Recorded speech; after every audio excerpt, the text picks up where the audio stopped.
Morning students. BST में हम लोग आज पार्ट 2 पढ़ने वाले हैं। पार्ट 1 में हम लोगों ने इंट्रोडक्शन देखा था। इंट्रोडक्शन के अंदर हम लोगों ने काफ़ी चीज़ें देखी थी बिजनेस एक्टिविटीज़ में। बिजनेस क्या होता है, प्रोफेशन क्या होता है, एम्प्लॉयमेंट क्या होता है। आज हमारे सिलेबस के हिसाब से हम लोग दूसरा पार्ट पढ़ने जा रहे हैं, जिसके अंदर हम लोग ऑब्जेक्टिव्स ऑफ बिजनेस पढ़ेंगे। ठीक है, तो ऑब्जेक्टिव्स ऑफ बिजनेस, अगेन सभी बिजनेस का ऑब्जेक्टिव क्या होता है, अगर हम लोग नॉर्मल सेंस में देखें तो होता है प्रॉफिट। ठीक है, लेकिन बहुत सारे ऑब्जेक्टिव होते हैं। सिर्फ प्रॉफिट कमाना ही कोई भी बिजनेस का काम नहीं होता है, उसके साथ साथ और भी काम होते हैं। ठीक है, तो भाई किस तरीके का काम आप बोल सकते हो, तो भाई इकोनॉमी को भी देखना होता है, सोसाइटी को भी देखना होता है। ठीक है, और हम लोगों को इंडिविजुअल जो हमारे वहाँ पर काम कर रहे हैं उनको भी कहीं ना कहीं देखना होता है, ध्यान देना होता है। तो उसके सामने हम लोग 3 ऑब्जेक्टिव पढ़ेंगे। बिजनेस के हमारे पास 3 ऑब्जेक्टिव होते हैं। हम लोगों का खाली एक मिथ था कि कोई भी बिजनेस जो होता है वो सिर्फ प्रॉफिट करने के लिए ही होता है, ऐसा नहीं है। हम लोगों का बिजनेस जो है प्रॉफिट के साथ साथ में और भी 3 से 4 ऑब्जेक्टिव्स हैं। हम लोग फिलहाल 3 ही ऑब्जेक्टिव पढ़ेंगे। ऑब्जेक्टिव्स तो बहुत सारे हैं, लेकिन हम लोग 3 पे ही फोकस करेंगे। ठीक है, तो every business is directed to the achievement of certain objective. Objective refers to the end point towards which all business activities are directed. Objectives lay down the guideline for various activities and decided the direction and the amount of efforts needed of these activities. Objectives should be feasible and must be expressed in specific terms with a time limit for achievement. For example, the objective of mobile company can be increase mobile users by 10% in 2 years. Business objective may be broadly classified into 3 categories: economic objective, social objective and human resource objective. चलिए थोड़ा एलिब्रेट करता हूँ points को। Objectives हमारे profit के साथ साथ और 3 होते हैं। सबसे पहली बात इकोनॉमिक ऑब्जेक्टिव। ठीक है, ऑब्जेक्टिव जो है वो फिजिबल होना चाहिए। पहली बात तो ऐसा नहीं होना चाहिए कि जो इम्पॉसिबल है वो आपका ऑब्जेक्टिव हो। ऑब्जेक्टिव हो तो भाई थोड़ा टाइम दो, ठीक है, और फिजिबल रखो सो दैट आप अचीव कर सको। अब ऐसा ऑब्जेक्टिव कभी भी मत डिसाइड करो जो आप अचीव ही नहीं कर सकते। ठीक है, अगर मोबाइल इंडस्ट्री ऐसा सोचता है कि भाई चलो अब उसको कहीं ना कहीं आज मैंने मोबाइल कंपनी शुरू की और तो क्या मैं एक अगले साल सैमसंग की जगह ले सकता हूँ क्या? नहीं, नहीं ले सकता। ठीक है, तो वो थोड़ा सा मुझे फिजिबल ऑब्जेक्टिव रखना है कि मैं ऐसा बोल सकता हूँ कि भाई मैं 10% तो मोबाइल बेच सकता हूँ। ठीक है, तो उस तरीके से मुझे मेरा ऑब्जेक्टिव डिसाइड करना है। ऑब्जेक्टिव जो है 3 तरीके के हैं। इकोनॉमिक, पहला इकोनॉमिक रीड करते हैं, उसके बाद हम लोग बढ़ेंगे सोशल पे और फिर ह्यूमन पे। देखिए इकोनॉमिक ऑब्जेक्टिव, यहाँ पर 3 तरीके के ऑब्जेक्टिव हैं। इकोनॉमिक के अंदर भी हमारे पास 3 तरीके के ऑब्जेक्टिव हैं।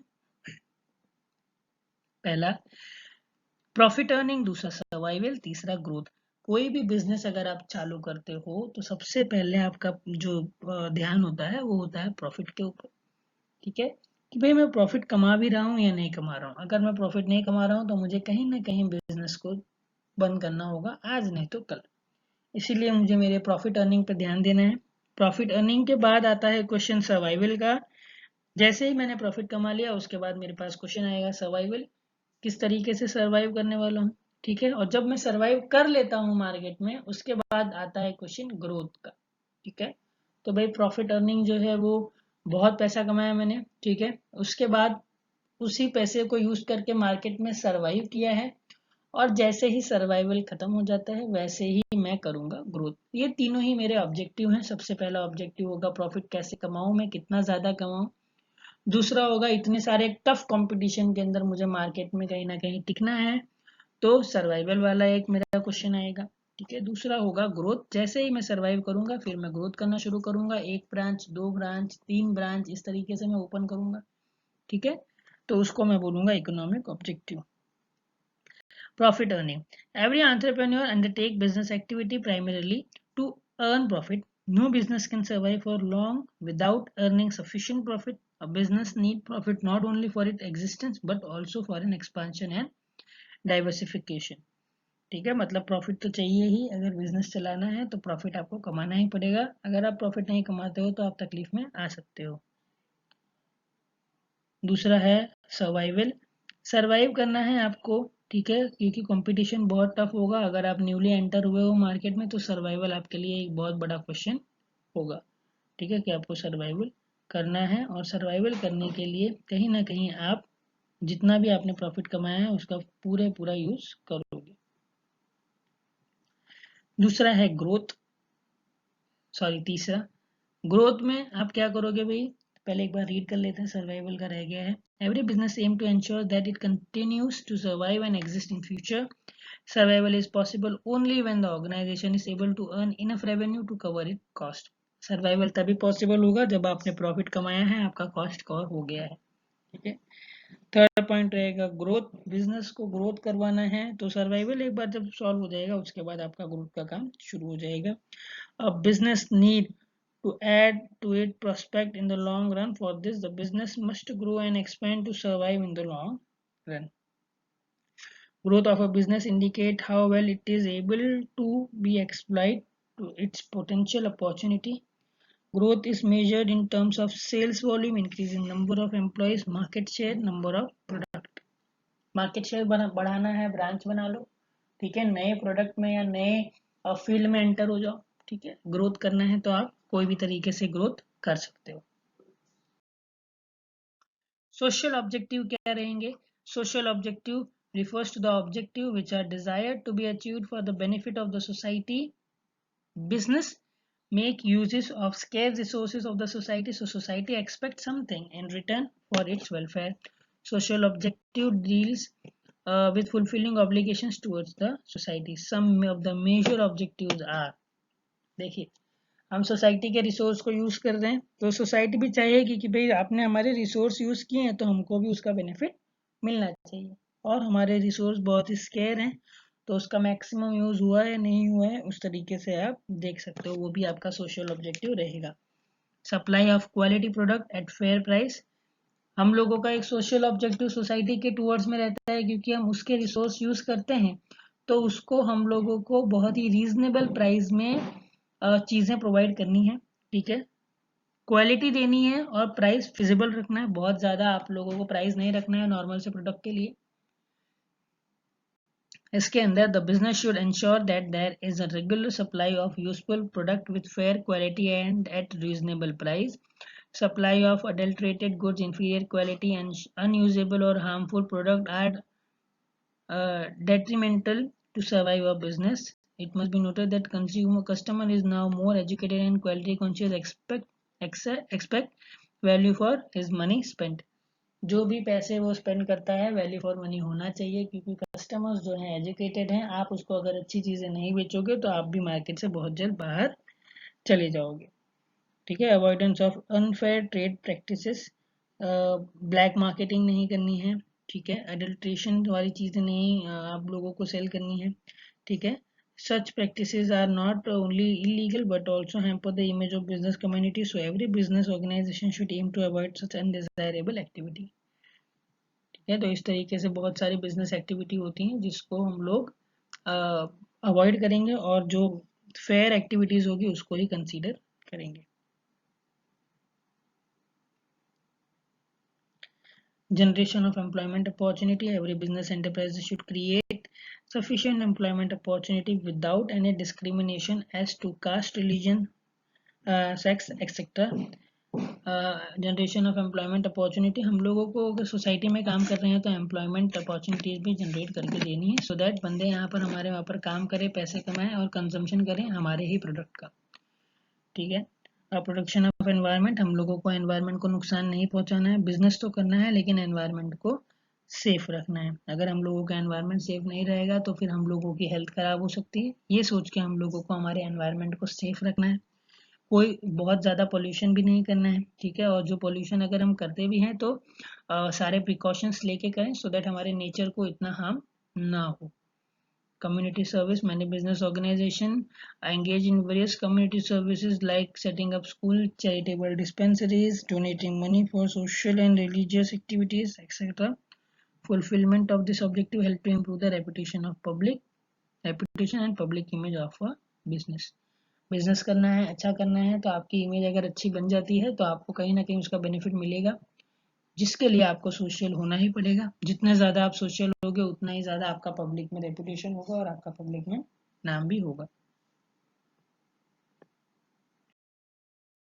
वेलफेयर ऑफ एम्प्लॉय, आपके वहाँ पर जितने भी एम्प्लॉय काम कर रहे हैं सारे एम्प्लॉयज़ का वेलफेयर आपको देखना है। जितना अच्छा आपका सेटिस्फाइड एम्प्लॉय होगा उतना ही अच्छा आपका बिजनेस चलेगा।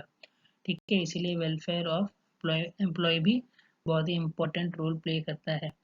अब आता है मोस्ट इम्पॉर्टेंट, ह्यूमन और individual objective. Human or individual objective refers to the objective related to the individual need of employee of an organization. As employee are one of the most valuable resources for an organization, satisfaction of that objective is very important. कोई भी business अगर आपको करना है तो आपके employees को एक सेफ एनवायरनमेंट प्रोवाइड करके आपको देना ही पड़ेगा। ठीक है, अगर वो सेफ नहीं फील करता है तो वो अच्छे से काम नहीं करेगा। हमेशा उसको वो काम दो जो उसको चाहिए, उसका जिसमें स्पेशलाइजेशन है उसको वही काम दो। अगर आप स्पेशलाइजेशन के अलावा उसको कोई काम देते हो तो वो कहीं ना कहीं तकलीफ करेगा और वो इतनी एफिशिएंटली काम नहीं कर पाएगा। उसके अलावा और भी बहुत सारी रीजंस हैं। आप लोगों को उनको अपॉर्चुनिटी देनी है सो दैट उनका भी पर्सनल ग्रोथ हो। ठीक है, साथ साथ में वो अपना पैसा भी कमा सके और अपने आप का ग्रोथ भी कर सके। तो इस तरीके से आप लोगों को ह्यूमन ऑब्जेक्टिव्स को भी ध्यान में रखना है। ह्यूमन और individual objective refers to the objective related to the individual need of employee of an organization. As people are one of the most valuable resources for an organization, satisfaction of their objective is very important. Individual objective include the following objective: to provide healthy and safe working condition, उन लोगों को बहुत ही healthy and safe working condition देना है। To pay fair and competitive salaries and perks, competitive salary दो, perks दो। भाई ऐसा नहीं होना चाहिए मार्केट में 10,000 चल रहा है और आप 2,000 सैलरी दे रहे हो। ठीक है, जितना उसको जितना फिजिबल है उसको उतना सैलरी दो। ठीक है, उतना ही काम लो जितना उसको पैसा दे रहे हो। ऐसा नहीं होना चाहिए आप बहुत कम पैसे दे रहे हो लेकिन सामने उससे काम इतना सारा ले रहे हो कि बेचारा वो तो ऐसे ही मर जाए।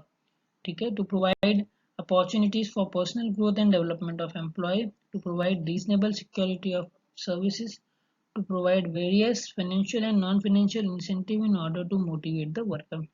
वर्कर को मोटिवेट भी करना है, उसको बहुत सारे असिस्टेंस देने हैं। फॉर एग्जांपल फाइनेंशियल असिस्टेंस देना है, नॉन फाइनेंशियल भी देना है। उसको अच्छी पोस्ट दे दो, स्टेटस का बना दो उसका सोसाइटी के अंदर या फिर जहाँ भी वो काम कर रहा है एक अच्छा सा स्टेटस बना दो जिससे उसका सेटिस्फेक्शन लेवल अच्छा रहे और वो बहुत ही अच्छे तरीके से काम करे। To encourage employee to take initiative and participation in management, employee को इस तरीके से एनकरेज करो कि वो इनिशिएटिव ले। हमारे कंपनी में डिसीजन जब भी कोई ले रहा हो तो वहाँ पर वो भी इनिशिएटिव ले, अपने आइडियाज रखे, अपने पॉइंट ऑफ व्यू रखें। ठीक है, और पार्टिसिपेट करे मैनेजमेंट की कोई भी डिसीजन मेकिंग एक्टिविटीज होती है उसके अंदर। चलिए, तो यहाँ पर आप लोगों का बिजनेस ऑब्जेक्टिव जो है वो खत्म हो गया है। बिजनेस ऑब्जेक्टिव जो है वो आपको कहीं ना कहीं 3 तरीके के पढ़ने हैं। ठीक है, मैंने आपको एक्सप्लेन कर दिया है, इकोनॉमिक, सोशल एंड ह्यूमन। आप लोगों का जो प्रॉफिट वाला ऑब्जेक्टिव होता है वो इकोनॉमिक्स के अंदर कवर हो जाता है, इकोनॉमिक ऑब्जेक्टिव के अंदर वो सारे ऑब्जेक्टिव कवर हो जाते हैं। तो इतने हैं बिजनेस ऑब्जेक्टिव, ये आपको पढ़ना है, आपके सिलेबस के सीक्वेंस के हिसाब से मैं आपको पढ़ा रहा हूँ। ठीक है, तो नेक्स्ट पार्ट में हम लोग देखेंगे बिजनेस एक्टिविटीज कितनी हैं और कितनी ब्रांचेज हैं कॉमर्स। इस वीडियो में हम लोग इतना ही पढ़ेंगे। आने वाले वीडियो में ब्रांचेस और हम लोग बिजनेस एक्टिविटीज को डिटेल में पढ़ेंगे, एग्जाम्पल्स के साथ पढ़ेंगे सो दैट हम लोगों का जो भी डाउट है बिजनेस स्टडीज को लेके वो सारी चीजें क्लियर हो जाएं, हमको पता चले ट्रेड क्या होता है, बिजनेस क्या होता है, इस तरीके से हम लोग डिफ्रेंशिएट कर सकते।